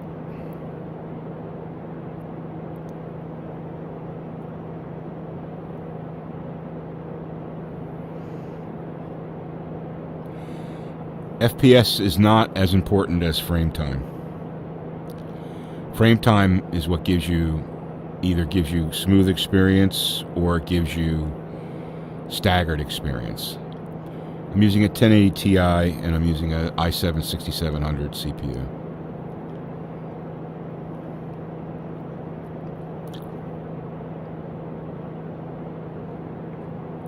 Thanks for joining, by the way. I'm sorry I can't pronounce your name because it's written in Russian and I can't read Russian, but I appreciate you joining.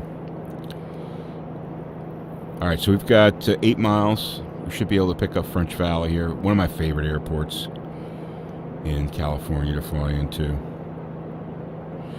Awesome. Sounds good. Yeah, my guess is I'm going to have to lower the settings quite a bit in Flight Simulator, so I'm expecting that. We'll see. You know, I can always lower resolution on the G2 as well, so we'll see how that works. Yeah, I'm expecting the 1080 Ti to be taxed. Now I can tell you that I run I run FS 2020 pretty much in ultra settings in 2D with a 1080p resolution, so that's not bad. But understanding, you know, VR is going to put more tax on that, so we shall see. It's going to take some experimenting. We shall see.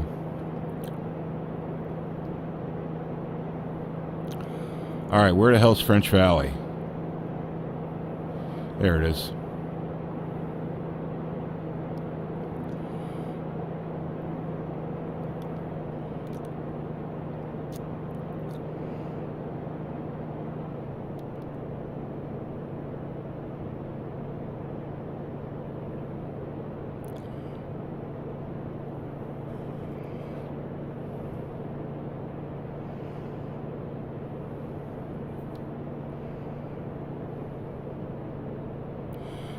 I got eyes on the airfield. Pre-ordered your G2 back in October, and they recently canceled your order because it was marked as fraudulent with no ability to get back in the queue. Wow, that sucks. Well, that's messed up, dude. Sorry to hear that. Marked as fraudulent. Why marked? I mean, what, the payment? Oh, here we go. We're starting to get into CPU. Yeah, this is all CPU issues right here. The CPU is popping up to 100%. That's why we're seeing the frame. I think probably what we did was we changed scenery there. Now it's smooth. So that was probably a Ortho 4XP scenery change.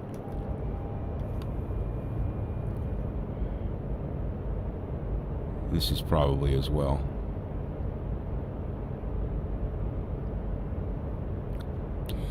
Yeah, this is liable to be a stuttery landing. You ordered in July 20th. I ordered in August, and I got mine 3 weeks ago. Where are you, Go Fly Sim? Are you in the UK or?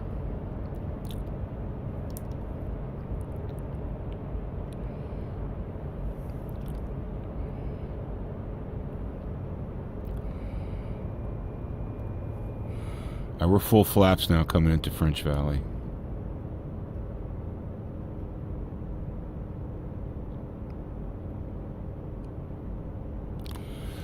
Now I know over those hills is PSP. I've flown around this area quite a bit.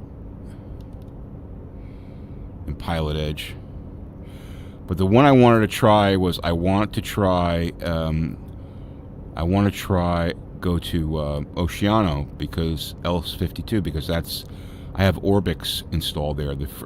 For those who don't know, Orbix offers a free scenery, X-Plane 11 scenery for L52 Oceano. So you can go on Orbix's website and download that for free. I want to go check that out. Oh, you're in Spain. Okay. So you're in Portugal. All right. Yeah, so here we're getting major CPU pops up to 100%. It's cranking out the CPU. So Here we would have to dial things back. So it's pretty much a given for this plane with my config. California is going to require a dial back. But now that's smooth now. Wow, all of a sudden it got really smooth. Man, let's see here. You can see it's just stuttering.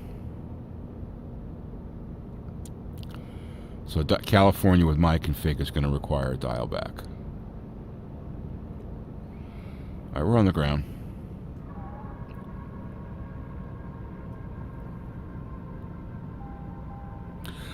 Oh, it is so much easier to fly in VR. Landing is so much easier because you just have a three-dimensional view of everything. You understand where you are in space and time, and it is so much better. So much better.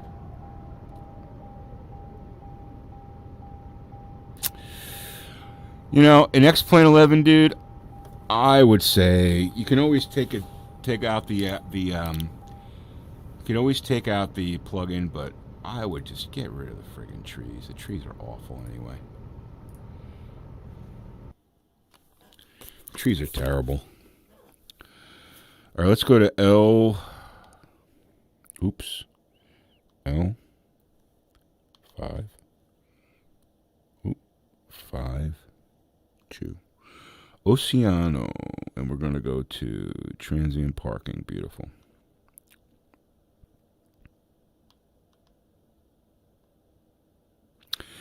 So the one thing I will tell you that I found disappointing about the G2, I just thought of it, is because of the LCD screens. This might take a little bit of time to load here.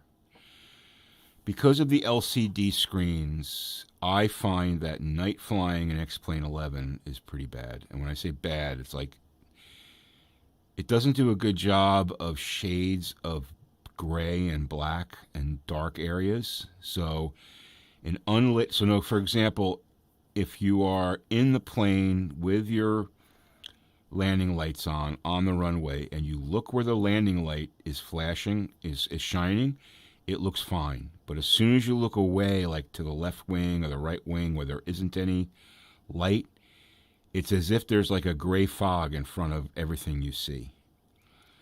And that has to do with the LCD screens. In the Oculus CV1, it's OLED screens, or panels, I should say. I keep calling them screens. They are screens, but panels. And OLED does a much better job of those shades of gray, if you will. But with the LCD screen, with the G2 and X-Plane 11, night flying, to me, is really lame. Now, it's a little better in Aerofly FS2. I don't know why. Maybe they have designed the scenery better or the graph visualizations better. I don't know. Maybe it's a laminar thing, but I think it's more of an LCD thing. Now, some people don't, I've talked to some people that don't have a problem with that. To me personally, here's an example. If you're at 2,000 feet and you're flying over a highway in X-Plane 11 and you look at night, like say 9 p.m. at night, and you look down at the cars on the road, you can see the headlights moving, but you can't make out anything of the car at all, okay? With the CV1, you'd be able to see like a light outline of the car, like maybe the cab of the truck or a little bit of the road that the lights are shining on. But with this headset with the LCD screen, it's not. It just does not do a good job. All right, so now we're CV1 was OLED.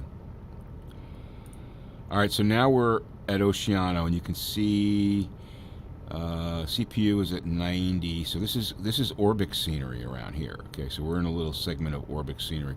We're getting 29 frames, which is fine. 30 frames, fine. Frame time in the low 3s, which is fine. Now CPU is settled at 70, graphics at 70. VRAM is at 9.8. That's fine. So we should be able to handle this well. We're near the ocean. So we'll see. We're going to take a little lap around here and see what it's like. Trying to give you guys, you know, this is going to be one of the more taxing planes that you're going to have in VR. In X-Plane 11. All right. I love this. I love the scenery. This is Orbix scenery. This looks cool. All right, let's... All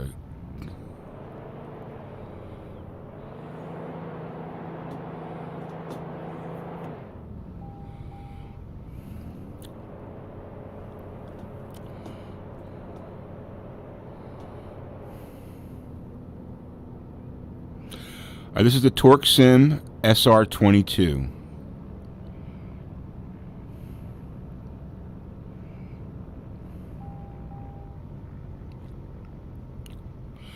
Very smooth so far. Now you can see there's trees here because that's part of the Orbix, right? It's part Orbix, and it's got this Orbix grass, which they do a nice job on the grass. We're going to cross the runway. If you fly Pilot Edge, you spend a lot of time at Oceano doing laps.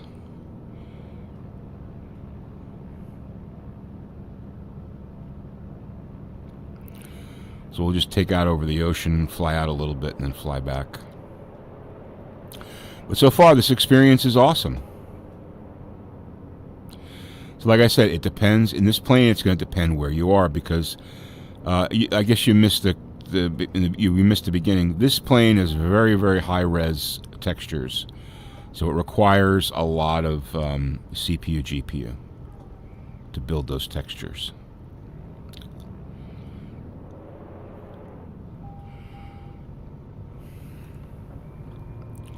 Flaps to take off.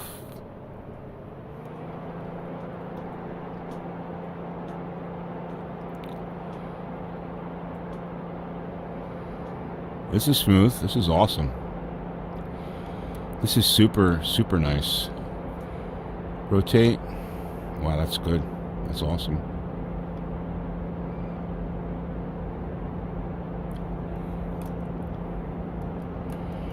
Flaps up.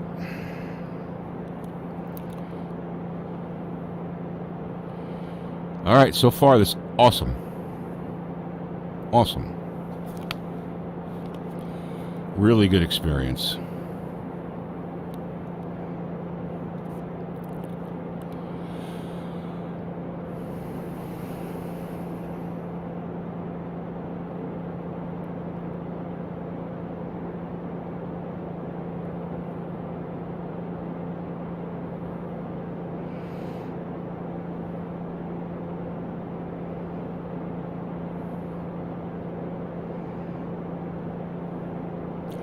So far, super smooth.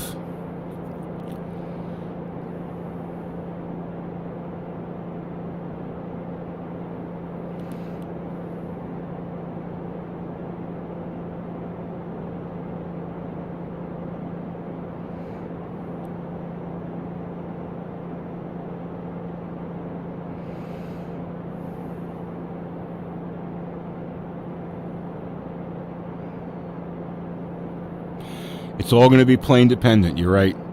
Go Fly Sim. Plane dependent. I will tell you the Challenger 300 is always amazing in VR because it's just, I guess it's optimized or the way they did the design or something. I've never had issues with it in VR. I can run it at pretty high res and it's always awesome. All right, so we'll just do a flyby of the airport. There's where we just took off from. I could tell you that in the Oculus, I was never able to make out that much detail from this distance of that airport flying this. And I've flown here hundreds of times, and I could tell you that is amazing in this head. The G2 is amazing for visuals. Definitely got my money's worth that, and from that perspective.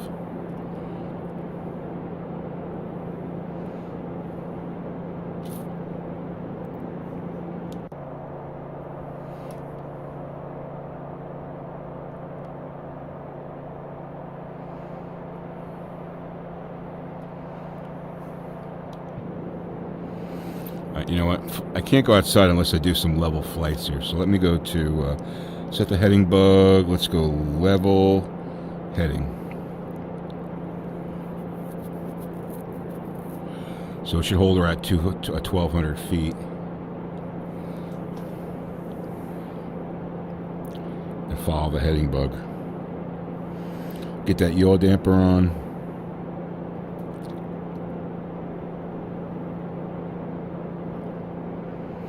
I mean, this is excellent.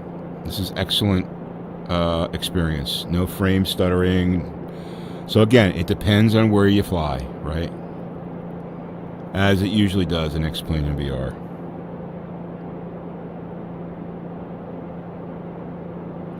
You'll have to take it easy so you don't get seasick.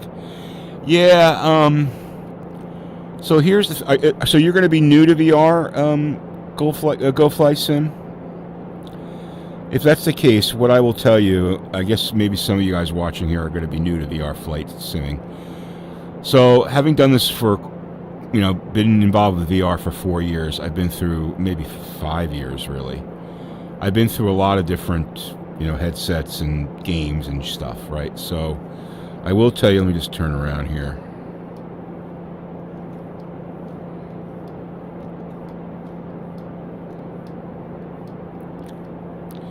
I will tell you that the faster the motion, the more apt you are to have motion illness, if you will. But it all has to do with not the frame rate of the game. It's the frame rate of, well, I guess it is. It's the frame rate of the headset, right? The headset is so important. Let me take that off and just do this.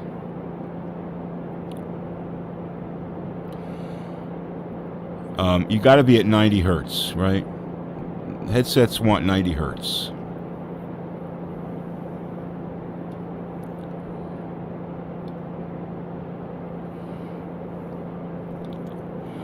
Um, 1,300 feet. So I would say that the only time I've ever had illness, motion sickness illness in VR, were actually in racing games. Well, one other exception, racing games. And it happened when I tried to, originally when Project Cars 2, or Project Cars 1, I think it was, the first Project Cars. They had this kart racing thing. Project Cars was fine, like driving a car, a regular car, right? But they had this kart racing thing. And you're low to the ground, you're moving super fast, you're really close to objects that are going by you, and I guess the frame rates weren't right, or the the hertz, the headset hertz wasn't right, or what's the word I'm looking for?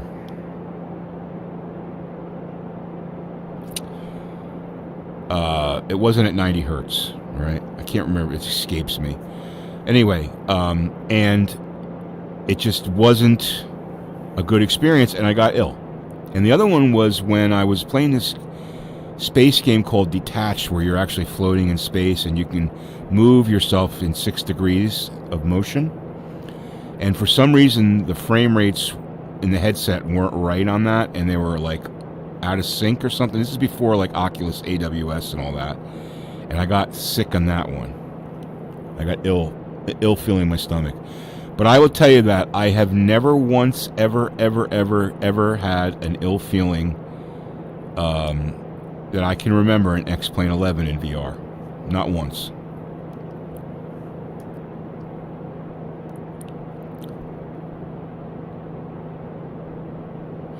Now they say that your VR callus builds up over time. So you're able to, your brain is able to handle that, and I guess your brain understands that you're in a fake reality and whatever. Yeah, well, I think that was a while ago. That was, and they probably weren't running at 90 hertz. So,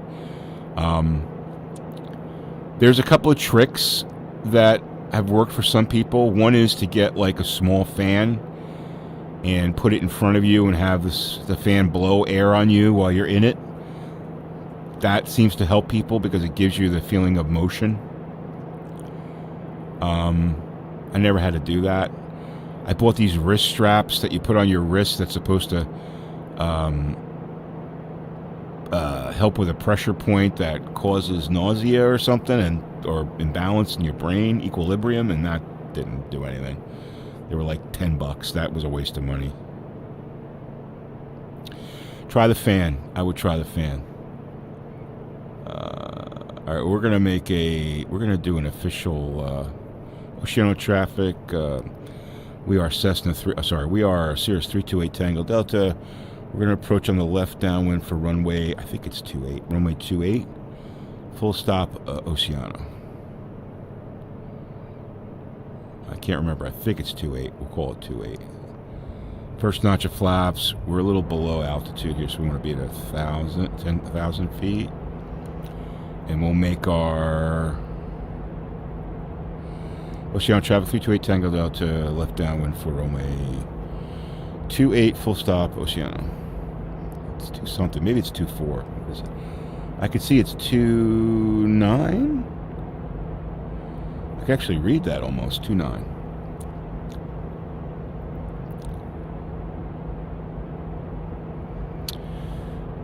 Would I recommend the G2 for DCS? Have an index 8 at the moment. Wonder if the upgrade is worth it. Well, I have never used an index. Oceano traffic 328 Tango Delta, turning left base for runway 29, full stop, Oceano. I've never used the index. There's probably some videos on comparison of the index to the G2. I would look for that. I don't fly in DCS, although I should, and I was actually planning on doing that. We are full flaps. We are at 103. Oceano traffic on final for runway 29, Oceano. It is 29. See, I could read that from way up there. That was pretty cool. Coming a little hot here, so we're going to just set our trim up, lower that.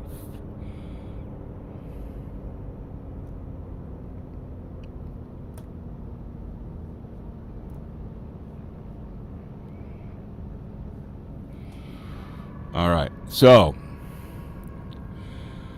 yeah, I mean, I've heard that the DCS experience with the G2 is pretty amazing. Oh, killing the brakes here.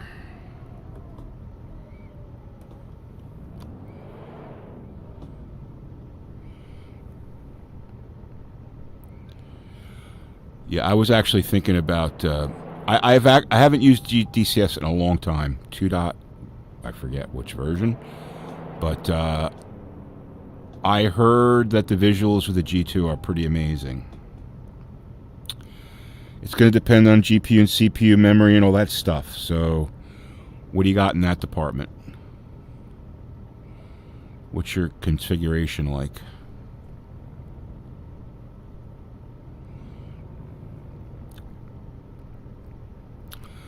Wow, look at the rust on that. Pretty wild.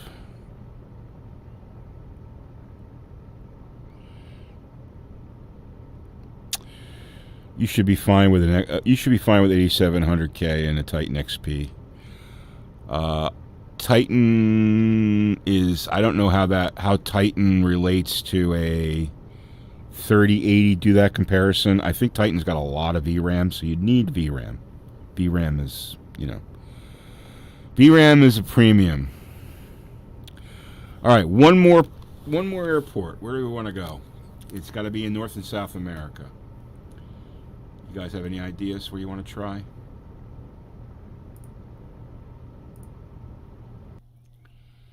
Yeah, what's the VRAM on the Titan? I don't know.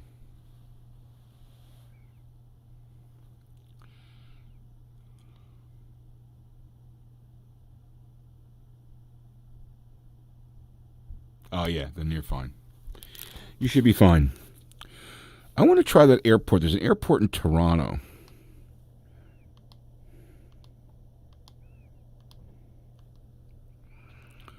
Toronto Center City. Let's try that. This should be interesting.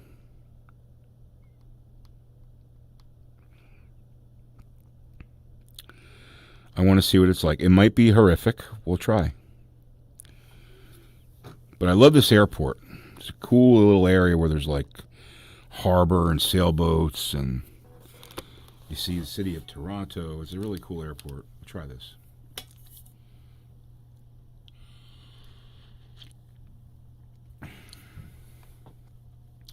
Yeah, so DCS, I guess I should, I'm not a military flight guy, although I do love flying them in Aerofly.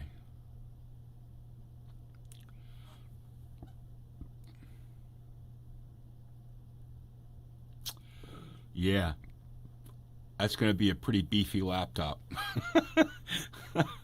To put all that silicone and functionality on a laptop is going to be, you might be waiting a while for that, dude.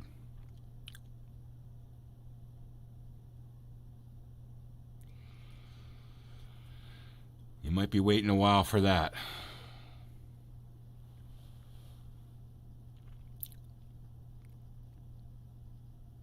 The 3080 is a big card. Not as big as the 3090, but it's a big card. I mean, a lot of that's fan and cooling, but still, it's big. Now, my guess is Toronto, with this plane, with this current configuration, won't be particularly flyable. But while we're waiting here, let me show you, if you guys are interested, TorqueSim. So this is TorqueSim.com. This is where you can find all about the plane I'm flying today, the TorqueSim SR22. It's by TorqueSim and Real Sim Gear. Actually, Real Sim Gear has, I should say, it's by TorqueSim, but Real Sim Gear has some hardware if you want to fly in 2D that you can use. Buy it on X Aviation. It's $54. You can see some of the pictures here. The turbo models tend to have the black cockpit, black leather cockpit, which is really cool, actually. Bunch of different liveries available. It's an awesome plane. Oops. Sounds are amazing. The engine modeling, the modeling and the G1000, what they did with the G1000 is fantastic. It's just a great plane. So I would highly recommend checking this thing out. And in VR, you have to be particular about how you have it configured based upon your system. If you've got a high-end system, you should have no problems. If you have a medium system like mine, I consider mine to be a medium system. You're gonna have to tinker. If you're interested in VR aviation, highly recommend you, and you're on Facebook, check out the VR Aviators group. It's a private group, 2.6K people. Lots of discussion about VR aviation. If you're thinking about buying a headset, if you have questions about a headset, you're looking for experience with one person with particular application, and generally want to keep things to aviation, like flight sims. But we've been around for a couple of years now, and it's developed quite a following. So be sure to check that out and join up and join the conversation on Facebook. All right. Let's see. So we're just about loaded here in Colorado. What do you call it?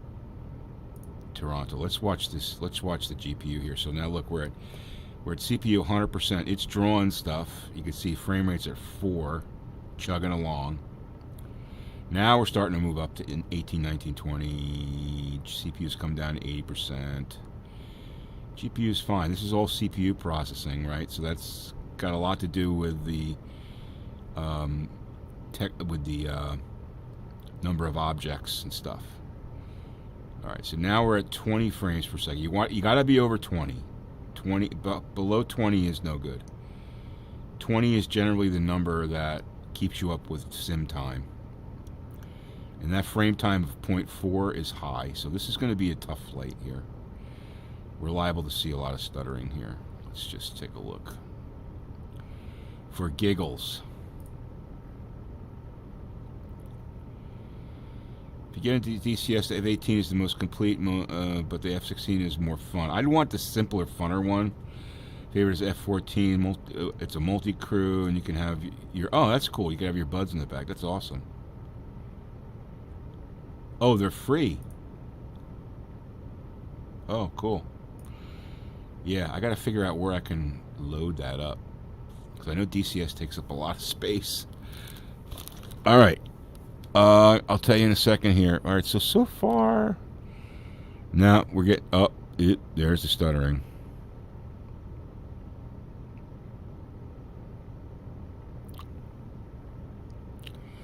Yeah, this is probably not going to be... We would probably have to dial this back to 50% resolution to fly here. We can do that. Let's try that. So what we're going to do is I'm going to... Here's how we do that. Let's show you the desktop here. So we're going to go to Steam VR. I'm going to disable the VR headset first. Okay. All right. And then we're going to go to Steam VR settings, per application, and I'm going to dial this back to 50. Okay. So now we're at 50%. Now I go into this, and I go into VR hardware, and I enable VR hardware. And now it should pick up the new settings. And I'm going to go in here and hit done. And now we should be back on the plane, and we'll see where we are. So it's definitely not as crisp, because I lowered it by 20%. And let's take a look at what we do on the CPU. GPU's definitely went down to 40. CPU's now at 70. Let's see if it stabilizes and gets any higher. So the frame time isn't really improved much. So that would mean we would have to make changes. That didn't add little effect. So that would mean we would have to make changes to the configuration. So if we go here, I'm going to go back to settings, per app. I'm going to bring this back up to 70. And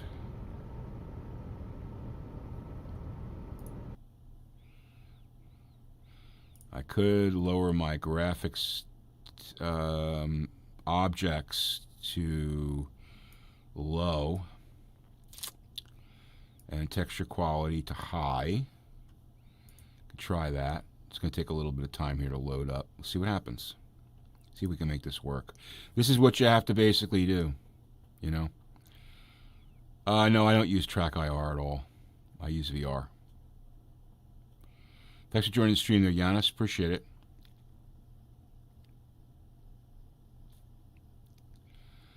The CPU's heavy CPU, so your system... Yeah, it might not. So that's the thing, right? No, I don't. What you want to do is you want to keep the global at 100%, JY, okay? And lower the application. You want to try to keep the global at 100% and just play with the application.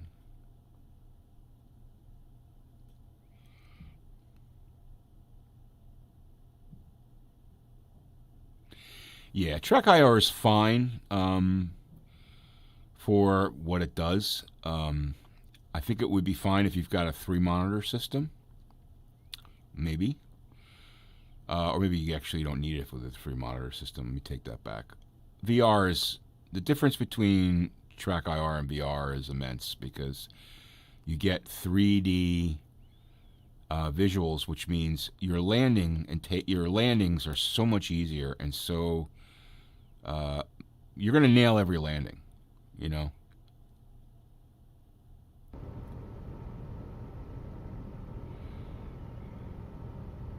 Yeah, I don't think he's not correct. Everything that I've read said that you want to have the base setting at 100% and play with the per application settings.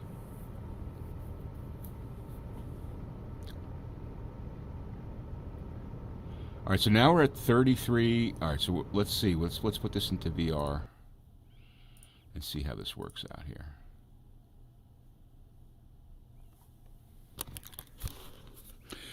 And that's what I've been doing, and it's been working for me. So, all right, so we lowered our objects. We lowered the textures a little bit, and we're at 70%. So let's see where we are here. frame wise. 22 frame time is still high. So we didn't have much effect.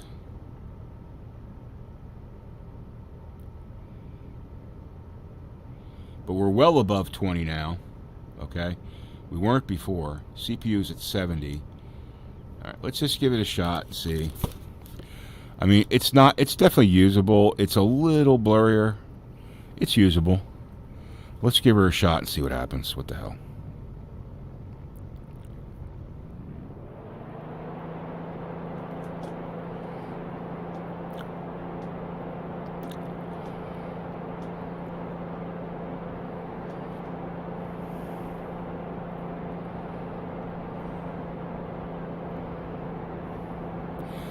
This is pretty good. Alright, so there you go. We tweaked it, and now we're able to fly. In a pretty densely populated city area. I mean, getting some frame stuttering, but it's reasonable. And all those sailboats that used to be in the harbor there are no longer there because we lowered objects. But if you want to fly in Toronto with my setup, this is what you're going to have to do. So, but it's definitely doable.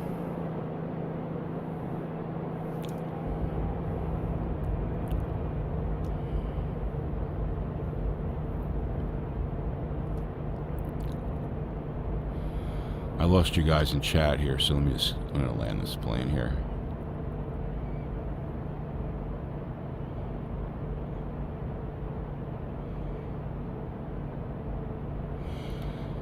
So, I mean, unfortunately, these are the things you have to do in VR with X-Plane, and you're going to have to do them in Microsoft Flight Simulator, depending on your system and how you're set up. It's not a set and forget kind of thing, because at least in X-Plane 11, every plane is different. Every plane, some planes are more taxing than others. This is one of the more taxing planes.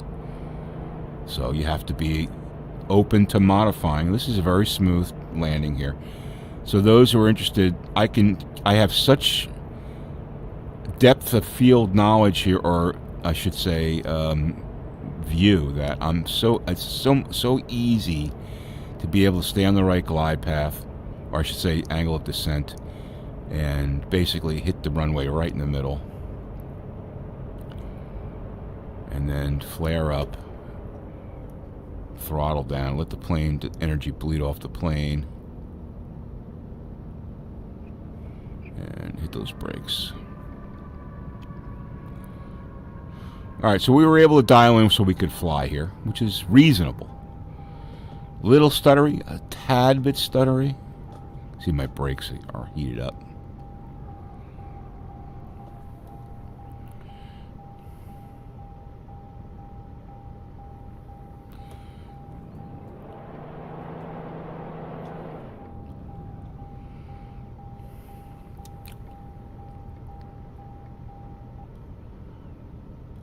CN Tower there, right?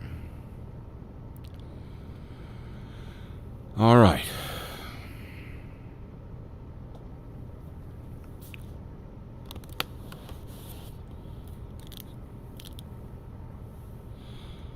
All right, JY, thanks for stopping by. I appreciate it. Guys, that's going to do it for me today. Oh, I guess you guys got to see that whole thing there, with multi-view there.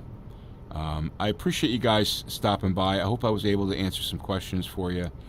If you have any more questions after you're watching this video, just put them in the comments, and I'll be happy to answer what I can. I've got some cool stuff planned for 2021 for the channel. Some collaboration with some other VR aviation streamers and YouTube content creators. So stay tuned for that. If you haven't hit the subscribe button, please do, and hit that like button. I'd appreciate that as well. Guys, thanks for watching, and you guys have a great day. Happy Saturday. Take care.